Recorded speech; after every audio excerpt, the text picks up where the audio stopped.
Hey everybody, welcome to Nerd Overload, the pop and geek culture show that also gets a 10 out of 10 from IGN. When it arguably doesn't deserve it. And oddly enough, people are mad about it as well. I'm Sam. I'm Cody. And I'm a Kotaku score. I don't think they put numbers on stuff. Probably not. Probably No. not. As most review sites shouldn't. I think it's it's kind of a... We'll get into that. I was more making the joke the fact that Kotaku is not exactly the journalistic giant it used to be. Thank you all for tuning in. We have a bunch of news to go over, but first let's talk about some things we have been checking out. Check it out!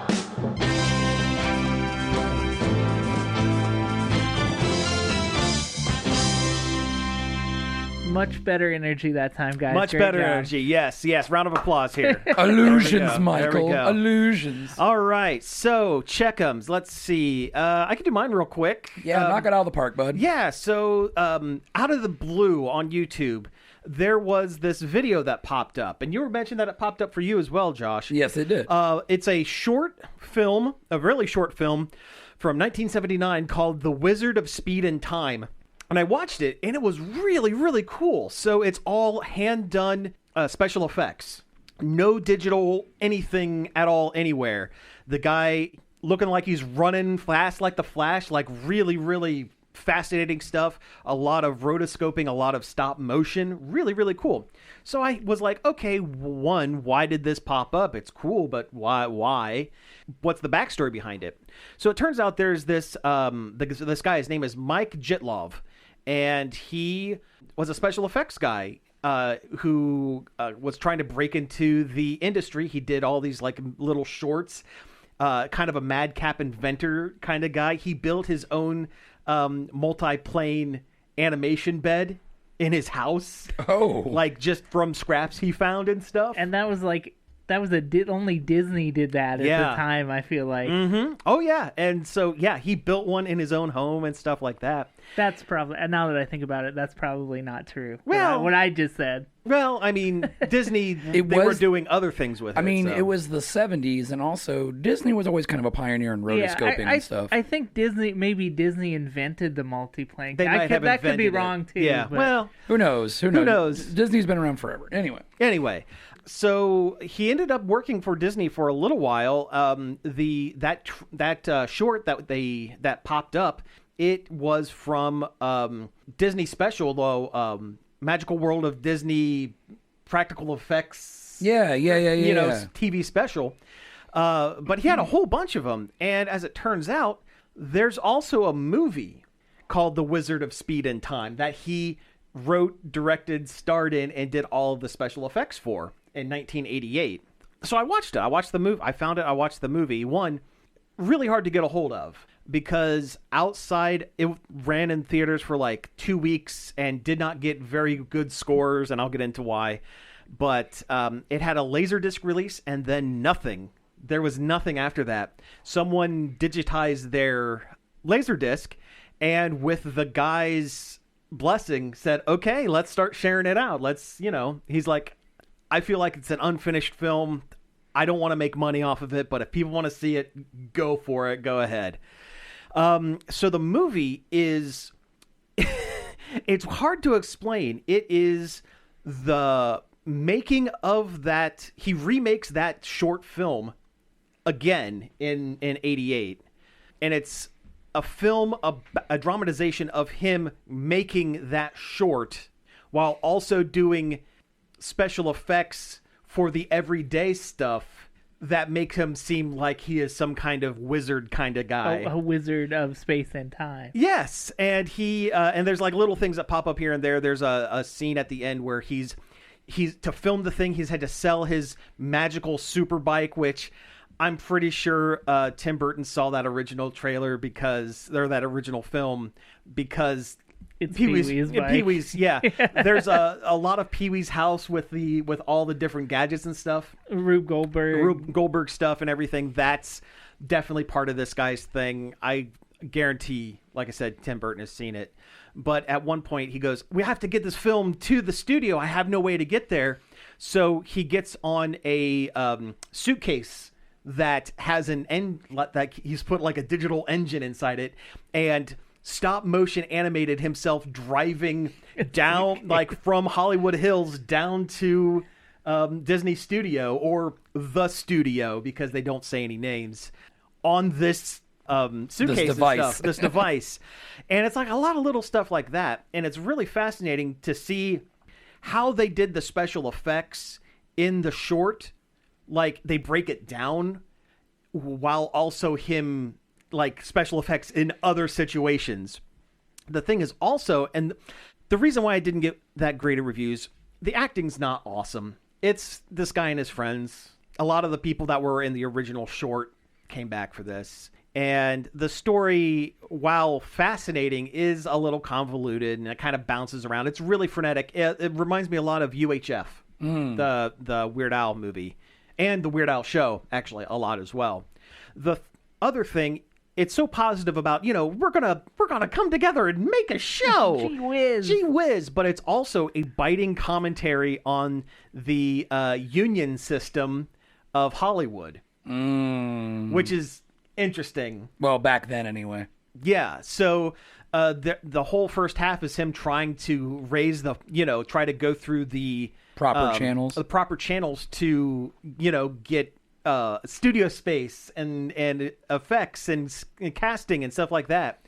And there's a whole scene that reminds me a lot of, there's another movie, I think it's Brazil, that the Terry Gilliam movie, where he has to go from one department to another. Like, he goes to the Directors Guild and says, okay, I'm gonna be directing this short. They won't give me space until I become part of the Directors Guild. So they gave him all this stuff, and they go, okay, well, who's your actors? He goes, well, I'm going to be the actor. You can't do that. You got to go and be part of the Actors Guild. Sends him over there. So he goes through and tries to do all that, and they're asking for all this money and stuff. And they go, okay, well, in this movie, who's going to be running the camera and stuff like that? Well, I am. No, you can't do that. You have to go be part of the cameraman's guild. So he has to go over there. Well, who's doing the animation and the special, you said it's an animated thing, or it's like, he goes, yeah, there's some animation and there's some rotoscoping.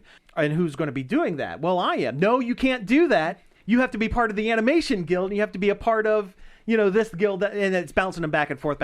And you could tell that the frustration of him trying to get this thing made. It's just a little short 3-minute video and getting stopped every single step of the way. A lot of it was also filmed in his own home, because it's, this whole movie, not just the short, but like the whole movie. So when you see all these like weird gadgets and little critters, robot critters running around and stuff like that, it's not a set. It's this guy's real house. And to keep in mind, it was filmed between 83 and 88. This is the mid-80s. There are things in there that shouldn't be. Like, they're anachronistic. They're too modern to be in this film. And yet he had built out of nothing all of these, like, bits and pieces and stuff. It's really cool. It's a really check it out. It sounds cool. Yeah. I only saw the music video part of it. Oh, yeah. Where they sing the story of the Wizard of Space and Time. The little singing bit. Yeah. And that was... And him riding around in the green cloak and whatnot. Yes, and they mentioned in the movie, and I guess I hadn't thought about it until they mentioned it in the movie, that was groundbreaking because that whole section is stop motion.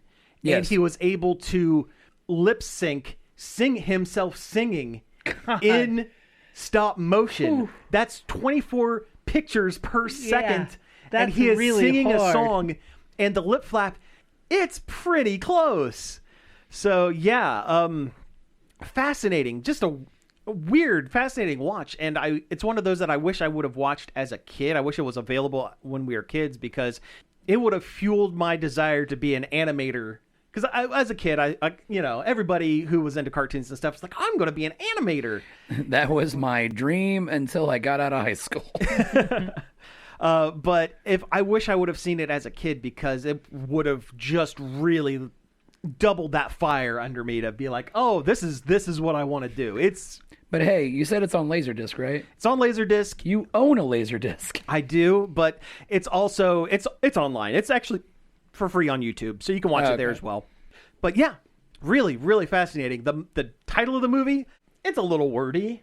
And, yeah, like I said, it didn't do especially well in theaters, but it's a really cool watch. I think The Wizard of Time would have been enough. Yeah, well, part of it is they, and this was true to the Disney part as well as this movie, they had originally told him to do one section, so he did this stop motion thing with him as the wizard and stuff, and then they came back and said, oh, we need you to double it. You have 3 weeks. So he did this whole, like, running across the earth super, super fast, and that's how it got in there. But it's, yeah, again, really, really, it actually has a lot of the Muppet Show kind of in it, or the Muppet movie, rather. It sounds like a lot like a Jim Henson experimental film. It really feels like it, but it's a full length, like, hour and a half, hour and 40 minutes. But yeah, it's really cool. And I guess there is a second cut that exists somewhere that might pop up at some point. But I love the internet. Keep an eye out. Yeah. But that's what I've been checking out. It was really, really neat to find. Speaking of animation, I was poking around my dad's old house the other day. Yeah. And I found a backup CDR that I had made from about, I don't know, 2003, I think is what the file said. And it had a whole bunch of like old cartoons and stuff that I had made that I had not seen in, probably since I had made them in 2003. Yeah. There was like a partial Fetishin episode that I don't remember even making. Way to go! Way to go, Stephen King. Yeah. Man. Were you on a surge bender? You forgot you did it? Apparently. No, I remember watching a handful of those. They were pretty good. But yeah. I need to clean the disc better or resurface it or something because some of the files won't load. Ah, bummer. Hopefully it's not disc rot. I don't know. The bottom of the disc looks fine. It's just scratched. It's just a little scratch. Yeah, I probably just need to buff it out or something. Rub toothpaste on it and rinse it off with water. Yeah. But when you wipe it off, make sure you go from center out, center out, center out. I'll have to try it. I did that with PS1 games like crazy back in the day. File names, I don't know what they are. Like I don't remember what this is. What's a floppy gook? Yeah. Yeah.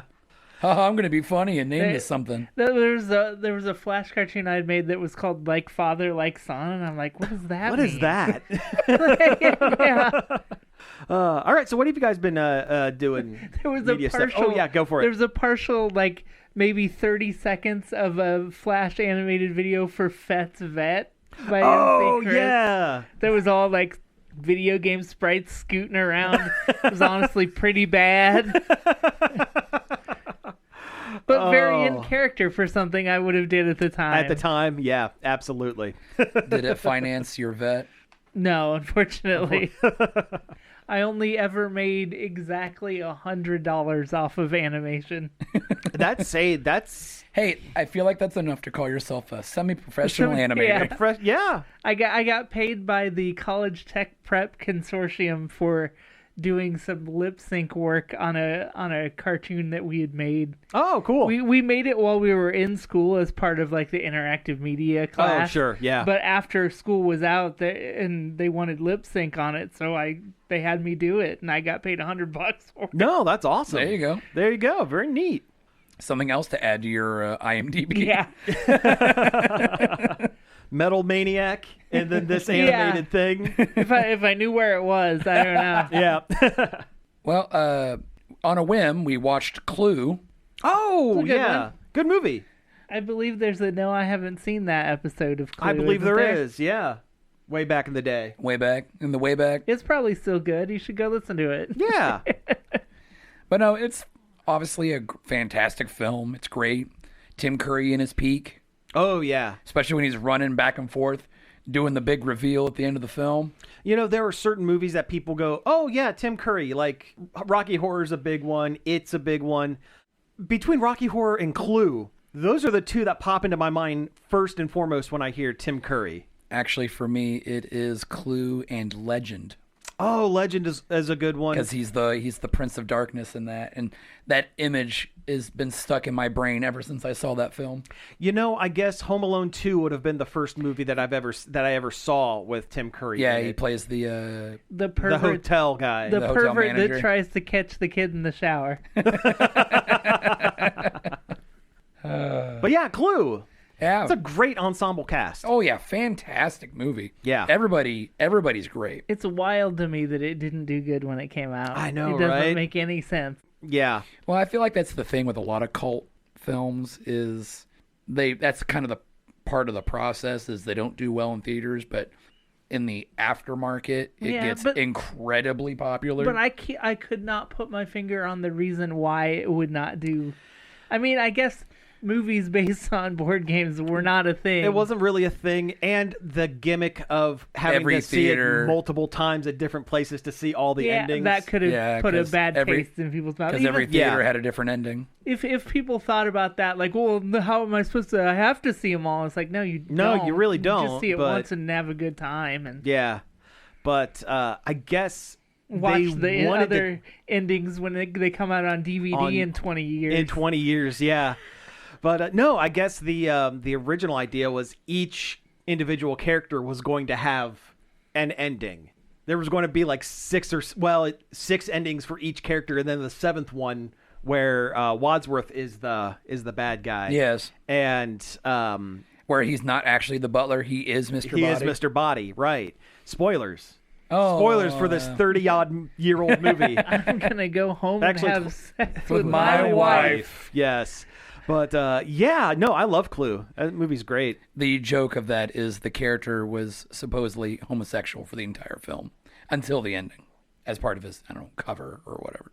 Or the way I took it, he really was, and when he said go home and sleep with my wife, he was covering himself and not doing a very and good not doing job a very good job of because it. no one would say that. Yes. And also he puts that voice on when he does it. Yeah. Like he pulls himself Oh together. yes, this is what I'm doing. Yeah. Yeah, that's the Yes, way I always took it. I can see it working that way. Yeah. I tried to watch Monty Python and the Holy Grail because Yeah. I'm like, it's been a long time since I've seen this. I'll bet it'll be really funny again. And it doesn't work because I still remembered every moment of every line. Yeah. Yeah, it doesn't hit you as hard. I thought that maybe I'd forgotten some of it, but it turns out no, it's still all in there. For me, obviously it's super quotable. Everybody quotes Monty Python and the Holy Grail. Most people who haven't even seen the movie. It's cool. Everybody knows the Knights Who Say Knee. Yeah, everybody knows the Knights Who Do See, and everyone knows the clapping the Black coconuts. Knight and the clapping the coconuts. I made Yep. it to the Black Knight losing an arm, and then I'm like, you know what? I could do better things with my time. I know all of this. I still really enjoy the movie, and actually, I rewatched. It's a great movie. I rewatched it a couple months ago, and it's still for me holds up. If it wasn't such a great movie, I wouldn't have it all memorized. Yeah. Also, for me, every time I go to rewatch it, I will forget the background gags, and those will be what gets me. Because obviously everybody remembers the scenes that are right in front of you, Stuff like the lady smacking the cat in the and background. that's exactly the scene I'm talking about. Yeah. Yep. I remember that too, though. I tell you what kills me is they're about ready to go to Camelot. And they have that big long song sequence. The musical Yeah, number. yeah. And they just have the one guy in the dungeon. The music drops out. He's just clapping and he's chained up. That kills me every time I see it. It's such a good joke. Yeah. It's such a good joke. Because they're having this big party, but here's this poor soul locked in the dungeon. It kind of starts slow too. It is a little slow. The credits. Oh, yeah, that opening gag the in the credits. gag isn't as funny as it thinks that it is. Sure. And it ends. I like how stupid the ending No, is. it's really stupid, but it was clear they didn't know how to end it. Yeah. So they just kind of threw it at the wall. Not only that, but it halted the movie full stop. Yes.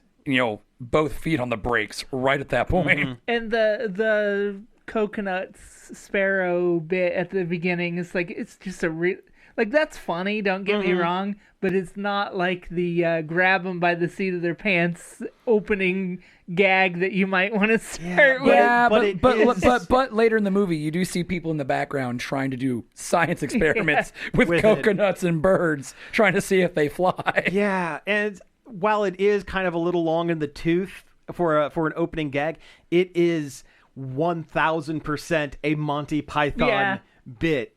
I just remember the show with the parrot that's dead. Its bird is no more. It has ceased to be. And it just keeps going on and on. And it's the same kind of. Not only that, but they brought that bit into their Now for Something Completely Different film. Yeah, where they took all their best skits from the show and made higher production quality versions of them. Yes. And that one in the movie is fantastic. Mm-hmm. Plus, I love him just sitting in like the open field behind a desk and whatever, and it's just that is. And good. now for something completely different, and then something goofy happens behind him. Oh yeah. I will say that is my favorite of the Monty Python. 100%. I mean, Life of Brian is really good. It's fine. I recently rewatched Life of Brian, and while it's still good, I feel like it's not as good. It's not nearly as good as. Oh no. Yeah, but it's better than Meaning of Life. Meaning of Life, yeah. Meaning of Life is probably my least favorite. Yeah. Of the Python films, or even they're just the Python content in general. Mm-hmm. Actually, I get more enjoyment out of Yellowbeard than I do the Meaning of Life. But yeah, Clue. Clue's great. Back to Clue. It's great. It's great. Yeah. Clue came out the same year as Back to the Future, so people who saw Christopher Lloyd as Doc Brown, imagining him as an older guy, and then here he is in Clue, his actual age. It kind of threw people out of whack a little bit. Also, who wants to go up against Back to the Future that same year? Youch. Yeah, no right. But also, people didn't know Back to the Future was going to be as big as it was. But it was huge. It blew everyone's mind. As soon as it hit, yeah. Well, I mean, it's a great movie. Yeah, like the music, it's just too darn loud. Quit being such a slacker.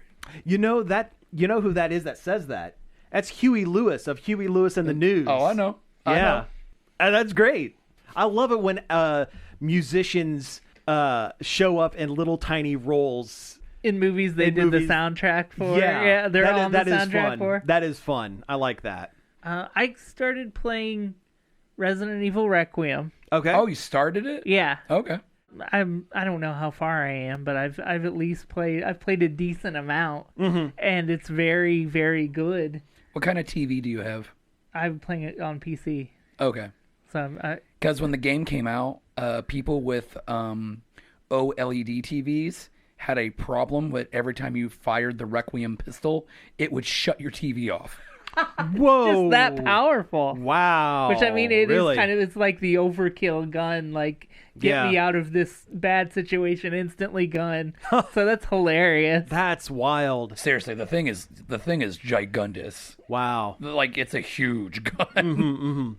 But it's really fun. It's the solid kind of Resident Evil game you would think it would be.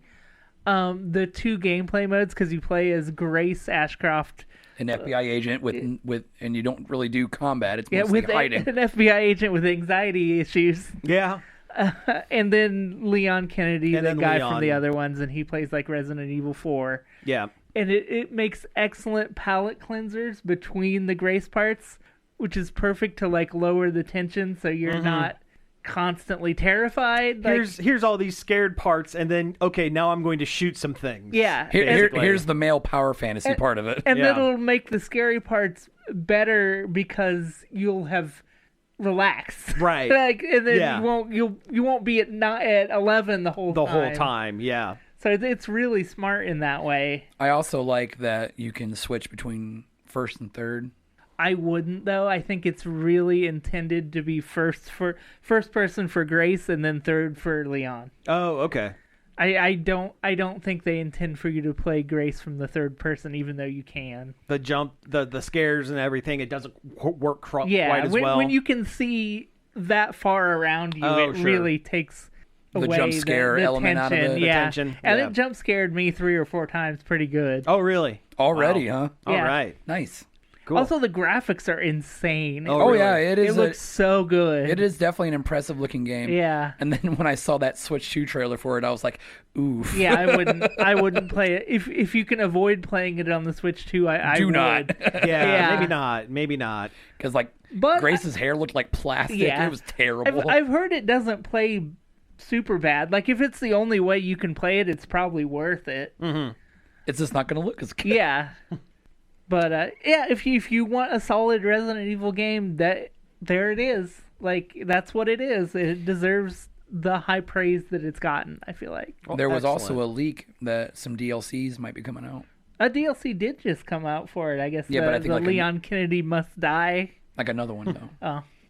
I saw this video where somebody had, because you can get stupid little outfits for the characters in the game. Oh, yeah. There's a Dimitrescu for Grace that's pretty good. Oh, I didn't know that. Yeah. But it was of Leon in his Raccoon City Police Yeah, that's uniform. one of them. That's cool. And he pulls the Requiem out of the holster. I don't know. So it just keeps going. Yeah, like he's got his little holster from his original gun, like on the skin or the costume or whatever. There's a movie where somebody has a really long pistol and they do a gag like that. Yeah, it's Batman 1989. Batman. Yeah, Yes, yeah. it's the Yep, Joker. That's it. Yep, the Joker that's does it. Yeah. And he shoots down the Batplane. Yep. But That's yeah, what I was thinking of. Yeah. Yep. Where it's like a full 30 seconds Yeah. of pulling this long gun out of his It's a good waist. gag. It is a great gag. It's very Joker, Yes. especially for that movie. Mm-hmm. You wouldn't hit a guy with glasses, would you? But God, I love that movie. It's a good movie. So good. Then another horror game, but on the completely opposite side of the spectrum. Yeah. Where you are a zombie? No, I picked up Deadly Premonition 2 again. Okay. The sort of maligned sequel to Deadly Premonition, Yeah. which is probably one of my favorite games of all time. Because it's Twin Peaks X-Files with the And names filed off, and kinda. a bad movie. And a bad movie. All at the same time. Mm-hmm. And I think 2 is just as good if you don't play it on the Switch. Oh, really? Because I got the PC version this time instead, because I'm like, well, maybe it'll run better. And it does. It does? Okay. It runs absolutely better. It loads quickly. There's no huge frame rate drops. Like, if you had tried it on the Switch and bounced off because the performance was so bad, get it on PC. I think I paid $3 whole for it. Wow. Well, yeah, price is right. Yeah, and I've already got like 3 or 4 hours out of it, so it was definitely worth it. Definitely worth it. All right. Right on. That's right worth on. the price of admission right there. Yeah. Oh, you know what? Well, then in that case, let's just go ahead and switch on over to the news.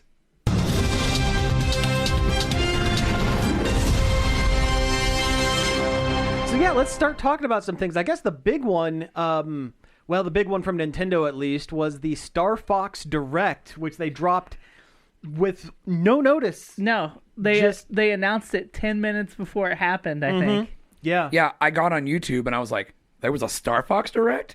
And it's only 15 minutes long. Well, they had one thing to announce. I know. It was the Switch 2 is getting a remaster. I guess we could call it a remake. I wouldn't call it a remake because it plays exactly the same. That's why I was going to say remaster. Because Yeah, they just I agree. I think yeah. it's more of a remaster because it's the same game. Yeah, of Star Fox 64. For the 5th time. Yeah, like 1-to-1 the same game. It is. Same enemy placement, same level design. It just looks cleaner. arguably better. Yeah. Because the character designs are completely different. They are very realistic this time around. They leaned more into the animal than the people with the animal people. Initially, it didn't bother me, but the more I've spent time looking at them, I don't care. The more I see Fox's mouth move, the more it bothers me. Yeah. I think it's all the teeth. And the fact that his lips aren't moving enough when he's talking. The way that his head sits on his shoulders. Yeah, and he's he doesn't really have a neck. He has the other characters, they look fine. Yeah. They look fine. But yeah. Peppy is absolutely, he looks like Peppy. I have no issue with him. Yeah, Peppy looks good. Falco looks good. Slippy looks like a frog. Looks like a frog. He's fine. But yeah, when I initially saw Fox, there was he has weightlifter's neck. It's there's no neck. It just goes from head to down where the it meets shoulders. The collar to the jacket. Yeah, and it doesn't look. It's it's off. And here's like something I've been thinking about like ever since they released this. Even the non-Star Fox 64 remakes, Command, Assault, yeah, Adventure, yeah, they all generally have the same story. For them, Assault's a lot different. is it though? Adventure is a lot. Yeah, but it's a completely different game. Assault has like alien hive mind, completely new species. Like, Does it? yeah, it's a lot different, especially for a Nintendo game. It's a lot different of a story. That's all. It's been a long time since I played Assault. I just played a little bit of it the other day. Oh, did you? Yeah, And Adventure, you're on a dinosaur planet. it's a Zelda game. It's a Zelda game, yeah. You got to get those Baphomodads. Yeah. It wasn't even supposed to be a Star Fox game. If It was they- called Dinosaur Planet. If they put that on the Switch Online, I would play it again. Oh yeah, why not? 100%. I kind of half expected them to after they showed it for a minute. I thought they were going to. I thought part of the direct was going to be, oh, and by the way, we have these other Star Fox games coming to the made sense. online. Yeah. Well, they skipped over Star Fox Zero and Assault when they did their kind of like run through of the franchise. They did not show Zero, which it's Zero. That's I fine, can yeah. understand. But Assault's a good game. Why would you ignore the existence of that? I don't know. That is kind of weird. Okay, here's my question. Chicken or the egg? Deciding Star Fox was going to be in the Mario Galaxy movie, which then caused them to go, oh, we should probably get a Star Fox game into the works, or we have the Star Fox game and we want to try to remind people that Star Fox exists. It's hard Let's to tell. squeeze him into the With the way the Galaxy cinematics game, look and movie. everything, I feel like they were already working on it. Yeah. And then they made a deal with Illumination to put him in there to create hype. I just wish he looked like he did in the movie. Yeah, I agree. That's what even the creator of the character said. Yeah, it said he liked that design better. Yeah. Which I think he was just being nice when he said that the other ones are good too. Yeah. I was really hoping we would get something that kind of hyper stylized anime style from Yeah. the movie. Well, Like when he's describing his backstory. yes, Yes. that's Yeah. the best part of the whole movie. It looks slick. Yeah. The whole concept is funny cartoon animals, Thunderbirds. Basically. Yeah. And this is taking Or the Top funny this is taking the funny cartoon part out of it, and now it's just animals. I think they should have either stayed the same funny cartoon animals or leaned into the puppets. Yeah, and make them the look like puppets. Yeah. Speaking of puppets, you can now be your own VTuber. Yeah. With the Switch Which online I thing. wonder if that affected the character design too. That Wait. they Oh, that's right. The camera- It'll mouth flap you. it does Yeah. more. It captures your It's whole a face full face movement. It's a tracking. full Oh. rig. Yeah. I wonder if that affected the character design And too. that could... to fit the technology Wow, and not I the love other way I around. love how they're really trying to push that Switch camera. Yeah, I don't know anybody I don't who think has anybody... Yeah. Only Nintendo employees and maybe it. people in Japan. Although I think you're the only person I know that has a Switch 2 other than me. I don't have a camera. Exactly. Though every time I see that Piranha Plant one, I'm like, Yeah, even though the picture quality is awful. Oh, yeah. On it, like What? I'm the same way. I'm like, it's such a cool looking camera. Yeah. But then I saw this dock on Amazon, and it looks like a full Piranha Plant coming out of a tube, Oh, that's and the cool. mouth is the dock, and then the leaves hold the Joy-Cons, Oh, that's really cool. That's and really it cool. works and it functions like a standard dock, Excellent. and it has a cooling fan in it. Cool. But I would be able to put up with the character designs that I don't particularly like if it was a new game. That would go down a little smoother if it was a new game. But it's the same thing. Ooh, how hyper realistic do you think the other characters are going to be? They showed most They of showed them. most Did of they? them. Did Yeah. they show Starwolf? Yeah. Yeah. It's And Pigma not- and everything. It's not super great. Well, Pigma's in the flashback scene. Yeah. Yes. Well, that too. Yeah. They show the Star Wolf team in the multiplayer segment, which I'll give them that. The multiplayer looks cool. That does look cool. That's The new multiplayer stuff. on 64 was fun back in the day. But this one's actually different. It has Well, yeah. mission-based gameplay instead of just being a straight deathmatch. Yeah, which is fine. I like that. It's working really well for Space Marine, having the mission-based multiplayer. I loved the multiplayer in Assault, where you were on foot and you could be in vehicles deathmatch. 64 did that too. You had to pick one or the other. Well, yeah, but you could be a little dude on the ground. Yeah, but in Assault, you could be on the ground and then get in a tank. Yeah, I do remember that because there were missions in the game that required you to get out of the tank to go do something. People gave the on foot missions crap, but like they're fine. They're still fun. I don't know why people. It reviewed not good when it came out, and I don't know why. It was a long time ago. I mean, if you compare it to if Halo is your comparison point for that, then well, yeah.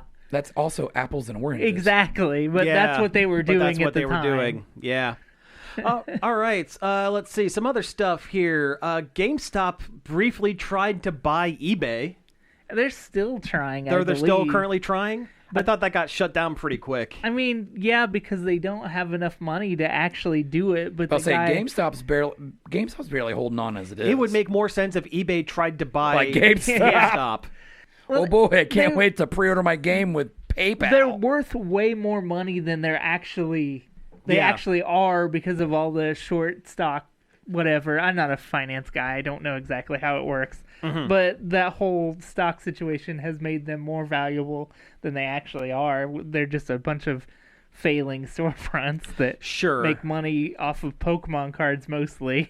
And Pops. Funko Pops. And collectibles. Yeah. I don't think too many people really go there to buy games anymore. Once in a while, somebody might go in there for a controller because, I don't know, Walmart doesn't have one. Yeah. Yeah. But, I'm glad this one didn't go through. It doesn't seem like it's going to happen. Yeah. Did you see that interview with him that was on, I don't know, some CNN finance show or something? I didn't. Where they're like, how are you actually going to do this? Your company's only worth X amount and you're short like $12 million or something. And he's just like, they're just going to be split between cash and stock. Cash and stock is all he would say. And they're like, but that still doesn't make sense because you're still short $12 million. And then he's just like, I don't understand the question. I'm going to make more stock. I'm going to write on this paper 12 million stock. You know, okay, this thought just popped. And he had a leather jacket on, too. Oh. Cringe. He wants to be like the... Jeff Keighley? No, he wants to be like an Elon Musk. Like, I'm going to stir things up and be a... in the online space. Yeah, but he doesn't have, like, the money to back it up. No. Or... charisma or... Well, not that Elon has charisma. No. Yeah. But he doesn't have the money or the backing to back it up. But here's a thought that I just had, and I hate the fact that I just had this thought. With Middle Eastern financiers dipping into American business a lot lately when it comes to the video game space. Maybe he thought the Saudis were going to fill We're going to hop in and be like, oh, yeah, we'll be your buddy and do this. Yeah, Saudi money's starting to dry up a bit. Well, yeah, the war is... we're not getting into it, but they're looking to unload S&K for one. Capcom should buy him. No, because then we won't get other fighting games. They'll just melt them into Street Fighter. They already have put them into Street Fighter. Terry and Mai are there. True. But Capcom needs competition or they will become complacent. Yes, exactly. I mean, they kind of already are. Sega can buy... S&K. There we go. I don't know why I pointed. There we go. Yeah, why did you point? I don't know. Like we don't have any Sega news up there. Capcom's been great lately. Oh, they've done a great job. Have been bangers. They've been killing it. Yeah. That. I really want to play Pragmata. Yeah, I've heard a lot of really good things about it. I keep seeing memes and it's cracking me up. All right, some other things. There was a trailer for Science Saru's redo of Ghost in the Shell. It looked good. Science Saru is one of the best anime studios there are, so it should be fantastic. It definitely feels like Science Saru is building itself up to maybe be like a new Trigger or something. Like that's, that kind of style. Yeah. Like a lot of color, a lot of... What happened to Trigger? Have they done anything lately? But no, this trailer looks really good. I don't have a lot of history with Ghost in the Shell. It's been a long time since I watched it. Yeah. I love the original movie. I've never read the manga, but I've seen pages from the manga. And it definitely looks like they're bringing the manga style to this series. Yeah, I'm just glad that they're making an anime out of Scarlett Johansson movie. Boo! Scarlett Johansson as Major Makoto Kusanagi. Did either of you guys actually watch that one? I actually have. No. Yeah. How was it? I've heard it's fine. It's actually not that bad. It's not that bad? It's not that bad. And it's not. Is it better than the Aeon Flux movie? Oh, that was terrible. Yeah. That's an easy jump. See, I in my brain, I associate those two together because it's the same kind of... Aeon and Kusanagi do kind of have similar... But I mean, the live action, it seems like the miscast leads... Oh, yeah. And a story that had to have been severely truncated to fit into a movie instead of a series. Yeah. Trigger's working on the next season of Cyberpunk Edge Runners. Oh, cool. Okay. Oh, I'm glad they're not dead. They're not dead. I had read somewhere they were having financial problems. Yeah, they actually have a Patreon. Oof. Oh, really? Which is wild. How the mighty have fallen. Yeah. Wow. But they're still around. I remember they were like the hot thing. Yeah, back they in the were. day. They were the go-to when you wanted like a bombastic anime Like Fully opening. Cooley. Yeah. Yeah. Oh, sure. Yeah. Right. Something specifically just for me. Fast and the Furious is going to be getting a TV series through Peacock with Vin Diesel executive producing. So you know it's quality. If it's through Peacock, will it even get any funding at all? Probably not. Yeah. But I mean, they have Twisted Metal. you know the amount of no, that is Peacock. You're Yeah, right. it is Peacock. with the amount of money that the Fast and the Furious franchise generates, they'll have the money to do it. It's going to print money itself. What I'm wondering is what Will characters it still be about family? Well, of course, it has to. It has to. Maybe it'll be called like Fast and the Furious, like family reunion or something. It'll be a. That sounds like a reality show. It'll be a single camera sitcom, and where they go out and they do their car stuff, and you don't see it, but they come home and Yeah. and be a family. And be a family. Yeah. It's like Family Matters. Yeah. Frambly matters. So who's the Urkel then? Oh, it's that's Tyrese Gibson. I knew you were going to say Tyrese. That's I Roman. Knew it. That's I Roman. knew it. I knew you were going to say it. Roman Pierce. I'm just curious what characters from the movies are they going to actually pull into this show, because I mean, the let's face cheapest it. and most available. Let's face it. Vin Diesel's a star. He's not going to be in it. He might make a cameo. Michelle Rodriguez is a legitimate actress. She's not going to be in it like for the whole series. Ludacris is, well, maybe Ludacris. Maybe Knuckles will be in it. Hey, there we go. Knuckles. Yeah, there we since go. he wasn't on his show. Yeah, that's fair. But yeah, I'm curious. I mean, this isn't the first time that they've done a TV show. There was a children's animated series. What? Fast and the Furious Spy something or other. Tokyo Kids. Fast Tokyo- and the Furious yeah, right. Tokyo Kids. Yeah, well, you know what? That chances are those characters from Tokyo Drift would probably be part of the cast of the show, the live action show, because they're not doing anything. One of them is Lil Bow Wow. He's not doing anything. Fast babies. Yeah, I was gonna say I was just thinking of like Muppet Babies with Fast. Oh, and the you know Furious. what? They're all riding around in Power They'll Wheels. only have to You are- get the voiceover for Vin Diesel because you'll only see him from the knees down. From the knees down. You know what? You made a joke in Fast 9, F9, the Fast Saga, actual name, the one with John Cena. They actually do flashbacks to when Dom is like 18 or 19 and is still a kid doing the street racing. It would not surprise me if it's a prequel to the first Fast and Furious. It's all just young versions Then of the you can It's characters. young get versions of whoever the you want. original cast, and they can do whatever stories they want prior to. Oh, that poor bald kid. Yeah. Whoever they get. Yeah, right. Yeah, but no, that actually wouldn't surprise me at all if they go that route. Fast babies will drive our cars for you. They're doing burnouts and big wheels. Yeah. But here's the thing, guys, and if you had sat down and watched the series like I had suggested, I know I'm it's good. your obsession. you would know that after the fifth one, they really don't care about the racing anymore. It becomes a spy series where they're doing crazy stunts and like For our country. and shooting bazookas and stuff like that. Kurt Russell is in a handful of them. For real? Yeah, he is a clandestine. I thought you were going to say like Kurt Russell is in a hand cart. It could be. Yeah. It'd be a weird thing to do. The next one, he's in a rickshaw, you know. Yeah. Kurt Russell on a rickshaw. Can you imagine like Vin Diesel pulling a rickshaw? Oh, it'd go super fast because he is superhuman in these films. Yeah. Yeah, he's contractually obligated to not lose a single fight. That is... God, he's The Rock. That's how you make a good film. Don't let your main character have any sort of hardship. Well, that's because Good well, storytelling. you know what? You have everybody around him have the hardship. He can still have negative things happen. He's to like- him. He just can't Get punched. He just can't get punched by The Rock and have it hurt. That's all. But no, they're spy movies. That's all they are. Vin Diesel's the Goku of his universe. Oh, he is. Except Goku actually does get bodied quite a bit.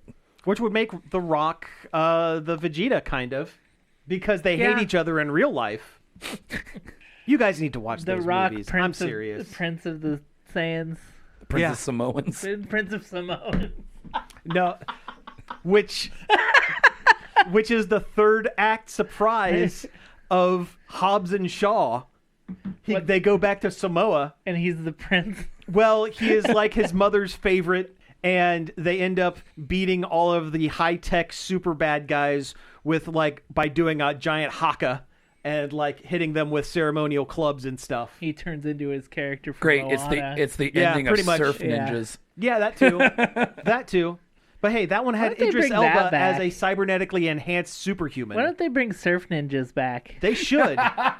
Because Liam Neeson's dead. Not Liam Neeson. Liam Neeson's not dead? No. Leslie Nielsen. Leslie Nielsen's is dead, and no one wants to work with Schneider.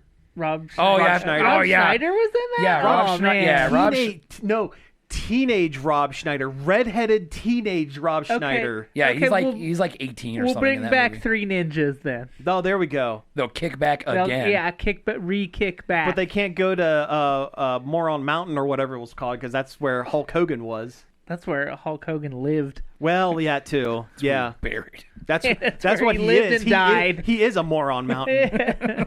Yeah, not to speak ill of the dead, Brother. but that guy sucked. Not to kick him while he's down. Yeah. Stomps on the dirt. Mm-hmm. We're not fans, guys. And you shouldn't be either. Listen, I can appreciate what he did for the industry, and also recognize that he was a horrible human being. Yes, he did In real great life. He did great things for wrestling as a fan base, but he did terrible things for wrestling as a sport and just in general. Oh, if we're going to talk about wrestling for 2 seconds, Danhausen finally had his tag team match with The Miz and whatever his partner is, and their whole lead up was who is going to actually stoop down and team with Danhausen.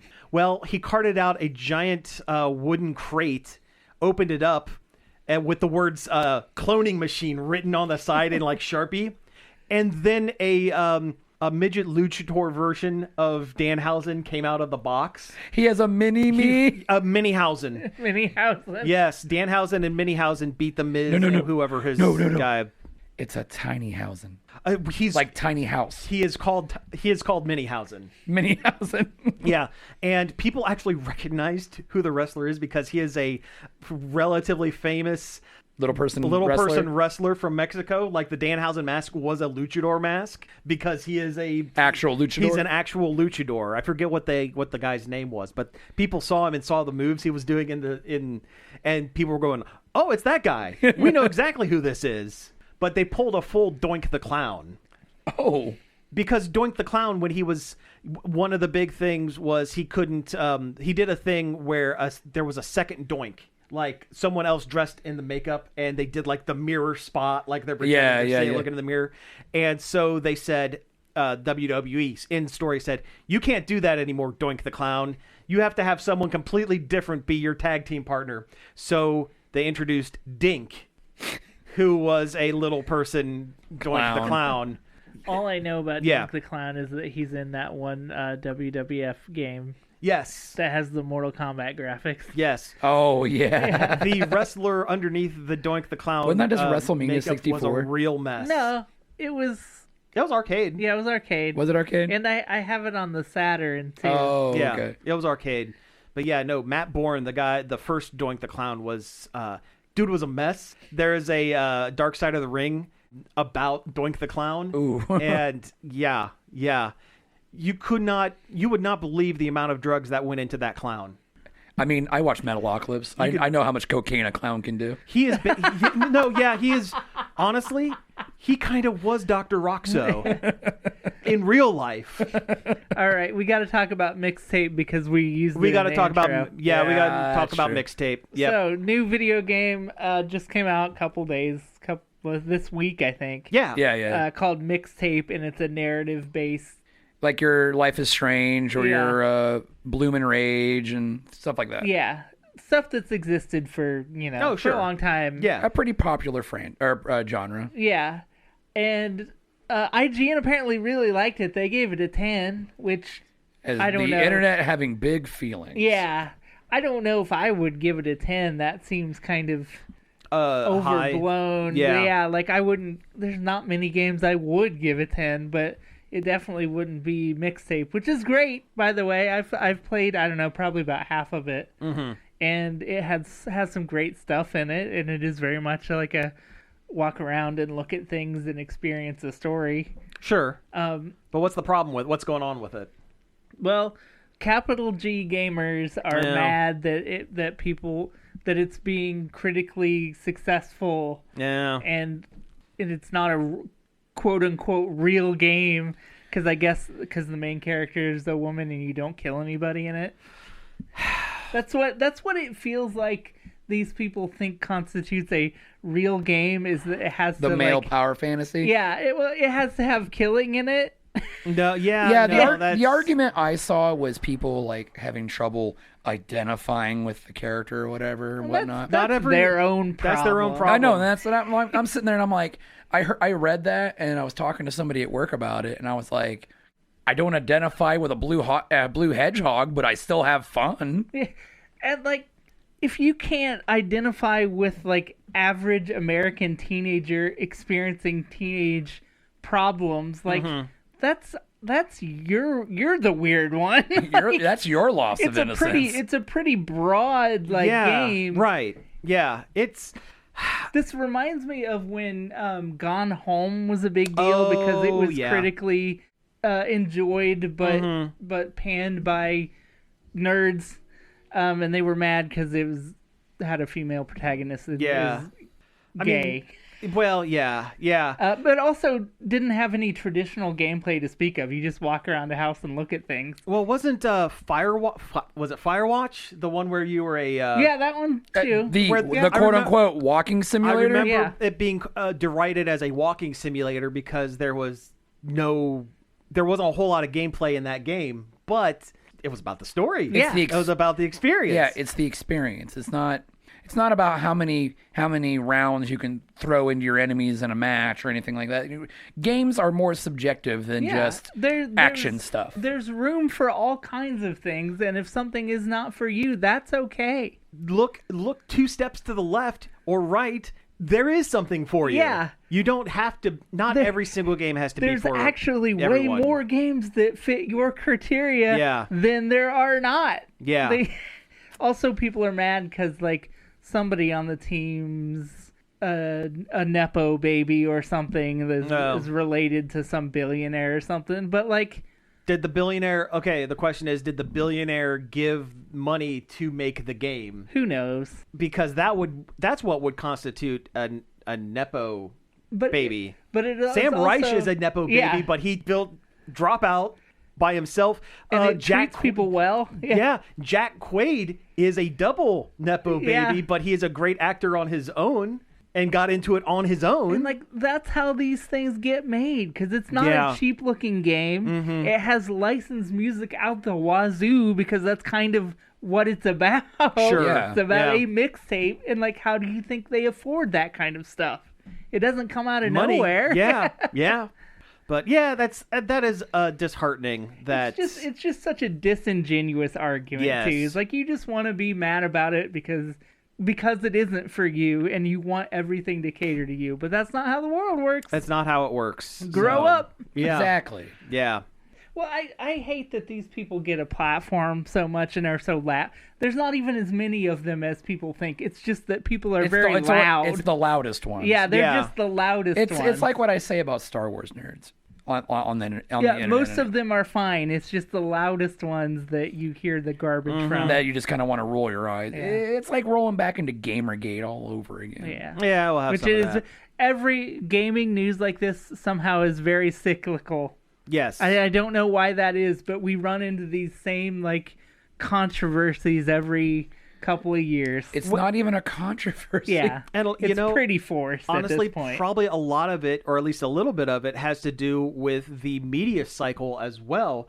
Like, if there were people, capital G gamers, that had a problem with Mixtape, if the gaming news outlets hadn't written a million think piece articles talking about, oh, these people, they hate this game, Yeah, then it wouldn't be that, it would just go away.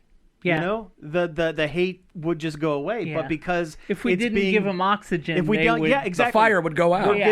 we're giving these guys oxygen, which is emboldening more Which we're doing bad right behavior, now, which is what we're unfortunately. doing right now. Yeah, But but we're also lampooning them, Yeah, telling them I they're would being like- big dumb babies. I would like to think, yeah, that we are like not just saying, "Hey, it's happening." We're saying, Hey, it's happening, and that sucks. "Yeah, well, that It's and like stupid. this is why." This is why. Yeah. Yeah. All right, well, we have actually hit time, so let's go ahead and wrap things up for the week. You have been listening to Nerd Overload. Thank you very much for tuning in. You can find us each and every day over at nerdoverload.com. You can send us an email with questions or news articles, or you just want to chime in or say, hey, Fan fiction. yeah, write a fan fiction. No, don't write a fan fiction. Yes, about write it. a fan fiction. Write it. We'll do a special do it. episode where we just read it. Yeah. Oh, I don't know if I want to cringe that hard. Anyway, staff@nerdoverload.com. If you want to give us a call, get your parents' permission to use the phone, and give us a call at 412-345-1413. If you leave us a voicemail, we'll play it on the show. That's right. You can also find all of our back episodes on various podcast apps, including Apple Podcasts, Spotify, Amazon Music, and YouTube, where all of our videos go as well. That's where they live. That's where they their live. house. We stream every Monday afternoon, evening, I guess early evening, I suppose. On When we get Twitch. around to when we get around to We're it. usually like 5:30. 5:30, 6 o'clock, yeah. Twitch.tv/nerdoverload. Finally, I'd like to thank Parker for helping us find news articles for the show, and David Pencil for our intro and outro. So again, thank you all for tuning in, and we will be back next week. Peace out.